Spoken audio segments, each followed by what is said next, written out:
లాగా ఆయన మేము భావిస్తూ వచ్చి నన్ను అలాగా మేము ఎదిగాం. ఆయన అప్పటి నుంచి అబ్జర్వ్ చేస్తూనే ఉన్నాను.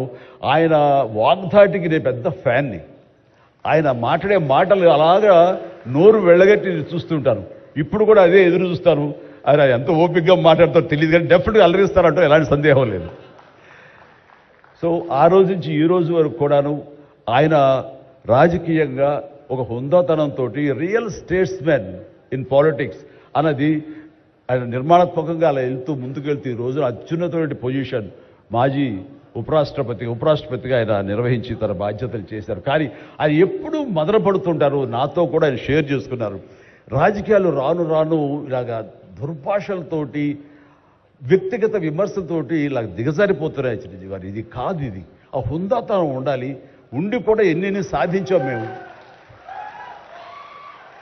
అది ఇదవుతున్నట్టు ఎంత మదన పడుతున్నారంటే వన్ కూర్చున్నప్పుడు ఆయనతో నాతో చెప్పినప్పుడు ఇప్పుడు కూడా అలాగే అయిపోతుంది. అలా అవ్వకుండా ఉంటే బాగుంటుంది అంటే అలాంటి అవ్వకుండా ఉంటే బాగుంటుందన్న ప్రయత్నంలో నేను కూడా మిమ్మల్ని ఇన్స్పిరేషన్గా తీసుకుని నేను వెళ్ళినవాడేనండి. కానీ ఆ ధాటికి ఆ మాటలకి మాట పడటం మాట అనటం ఇది నా వల్ల కాదు, మీలాగనే.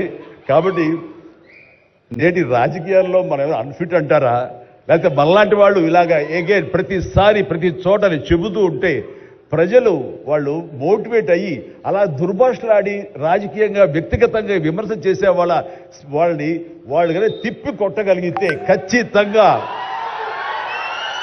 మీరనుకున్నది నేను అనుకున్నది జరిగి తీరుతుందండి. ఒక వాజ్పేయి గారు ఆ రోజుల్లో స్టేట్స్ మ్యాన్ అంటారు. ఆయనలాగా మళ్ళీ అంత హుందాతనం మళ్ళీ మనం ఈ రోజున మనం వెంకయ్యనాయుడు గారిలో చూస్తున్నాం. అయితే ఆయన రాజకీయంగా కొంచెం విశ్రమించారు కాబట్టి ఈ రోజున ప్రజలే ఆలోచించుకోవాలి. అలాగా నోరు జారే వాళ్ళని దుర్భాషలాడుతూ వ్యక్తిగత విమర్శలు చేసే వాళ్ళని తిప్పికొట్టే విధంగా నిర్ణయించే శక్తి మీకే ఉన్నది, మీరే నిర్ణయించుకోవాలని చెప్తున్నారు. ఈ రోజున రకరకాల రంగాలకు సంబంధించినటువంటి గొప్ప గొప్ప వ్యక్తులు వాళ్ళు గుర్తింపు వస్తున్నా రాదా అని కాదు, అది వాళ్ళ ఇంట్రెస్ట్ కొద్ది. ఈ రోజున ఇక్కడ ఒక్కొక్కడు శిల్పకళాకారులు ఉన్నారు, అలాగే కొన్ని art forms of village rural సంబంధించిన వాళ్ళు ఉన్నారు, సమయ గారు ఇట్లాగా అలాగే రకరకాల కవులు ఉన్నారు. వీళ్ళందరూ కూడాను ఆ పని చేసుకుంటూ వెళ్ళిపోయి అదే మా జీవితం అదే మా ధ్యేయం అంటూ అలా ముందుకు వెళ్ళిపోయే దీంట్లో ఈ రోజున ప్రభుత్వాలు గుర్తించి వాళ్ళకి పద్మశ్రీ అవార్డులు ఇవ్వటం అన్నది, పద్మ అవార్డుతో గౌరవించుకోవడం అన్నది ఈ సందర్భంగా నేను వాళ్ళ గుర్తించినటువంటి భారత కేంద్ర ప్రభుత్వానికి నేను మనస్ఫూర్తిగా నా అభినందనలు తెలియజేస్తాను, నా సంతోషాన్ని వ్యక్తపరుస్తాను. దీనికి మరీ ముఖ్యంగా మన ప్రియతమ నరేంద్ర మోడీ గారు ప్రధానమంత్రి, ఆయన దీన్ని గుర్తించి అలాగా ఇవ్వడం జరిగింది.